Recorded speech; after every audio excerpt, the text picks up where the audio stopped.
cycle. Okay, let's clean this up. Okay, let's go the attraction leadership cycle.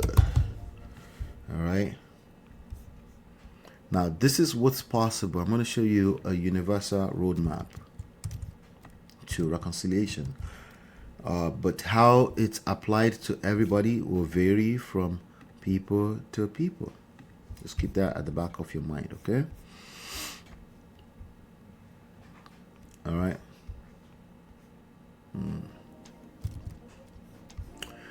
The attraction leadership cycle, right? So you're waiting. Okay, it's initiated. You're waiting. All right, because waiting is not, it's not the enemy here, right? It's about for how long are you in control? Do you think waiting means just to wait in limbo? No, we don't want to do that. What we want to do with the waiting is we want to go towards grounding. Okay, we don't want to just wait for the sake of waiting. Okay, and that's what a lot of people do. They just wait, right? You don't want to wait. You want to make sure that you now get, let's call it ground. Okay. What do you mean by ground? Well, I'll explain that. Okay, but the point here is that you want to back your waiting with a purpose. Okay, you're not going to give yourself ultimatum, because that doesn't work out well, because that usually means you're giving the other person ultimatum, and that translates to pressure. That's not what we want. Okay, that translates to pressure. Okay, and that pressure is going to make you come off as needy and not sexy. Okay, so we ground, and when you ground, you're able to lead. I'm going to put lead here, right? What do you mean lead? What I want is partnership. Well, you're not ready for the real world. In the real world, someone has to lead. When you get stuck in a limbo like this, someone has to lead out of the funk. And if you can't lead the other person, or you're waiting for them to partner, can you at least lead yourself? You're always going to need to be able to lead. All right, partnership is a default. There's no work involved in that. When you're doing life with another person, that's automatically partnership. So that's just looking for results without doing the work. And I know that that's what people think. Partnership, like, no, partnership is easy. Okay, you could partner in a toxic relationship. You can partner in a healthy relationship. The idea that two people come together is already partnership. The hard part is leading, right? And the hardest in leading is leading yourself, having some self-control around this conversation. And that's, that's hard work, because it makes you face yourself, and it stops the cycle of victimhood. Victimhood is not the same thing as being a victim. You might have been a victim, but victimhood is like perpetuating it to give yourself an excuse to stay in it. All you want to do is talk about how everything went wrong and sour. And I get that from a psychological standpoint, but it's actually going to destroy your chances of joy ever again if care is not taken. So when you lead, it attracts, because everybody wants to be a part of that, right? Like, everybody generally, they gravitate towards a leader. All right, I'm talking leading yourself.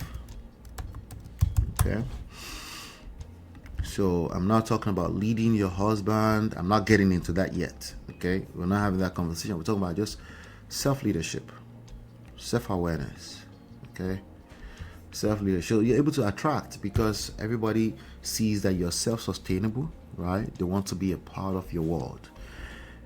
They actually want to help you make your life better, because you're already making your life better. So we're talking self-love, self-respect, obviously breeding self-confidence, self-esteem, a healthy level of self-esteem. That's what I mean by lead. It leads to you attracting more people.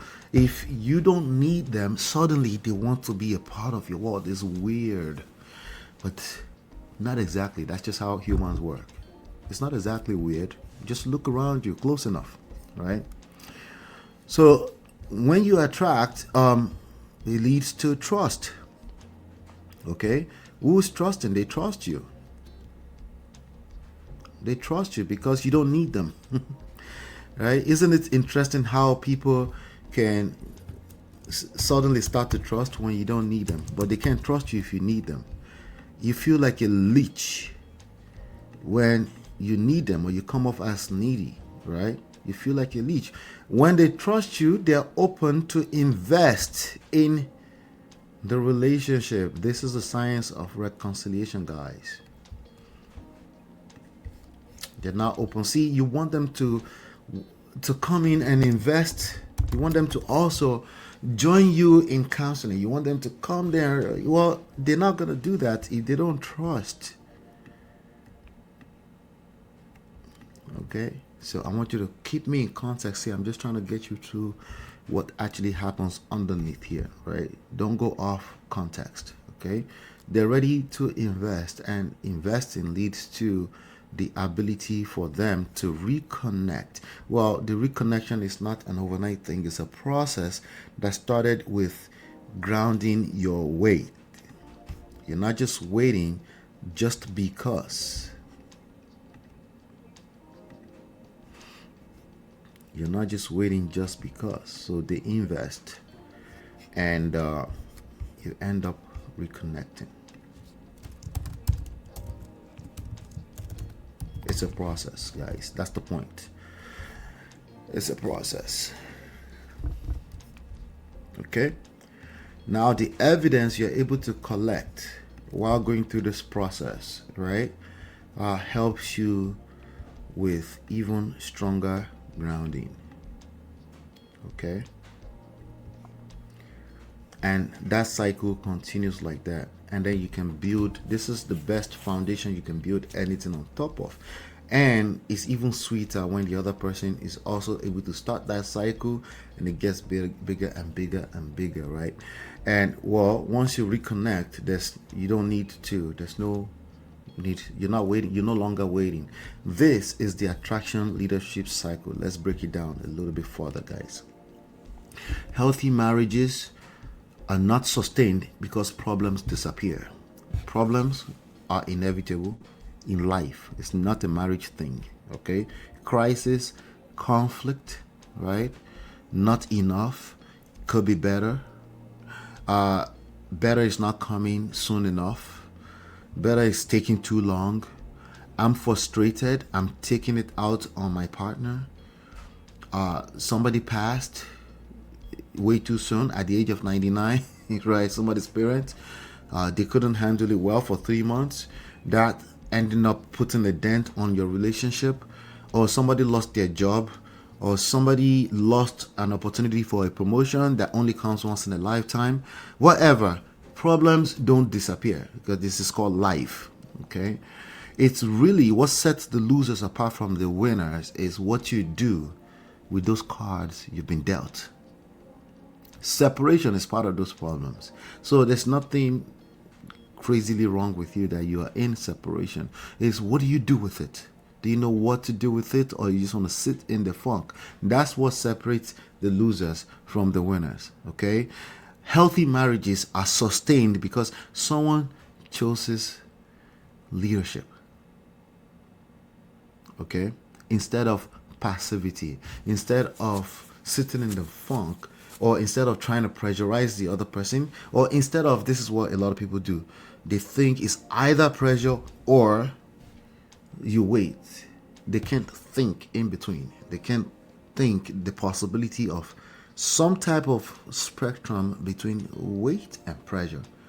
And I just given you a sample of it, just a little bit of it, of what's possible. Okay, so with grounding in is one of our core pillars, right? Sometimes we say God, sometimes we say gratitude. They're all G's, right? It's the GPS. The GPS is the 3 core pillars, right? So when we say ground, when you're waiting, you have to ground it, yes, with prayer. I support that.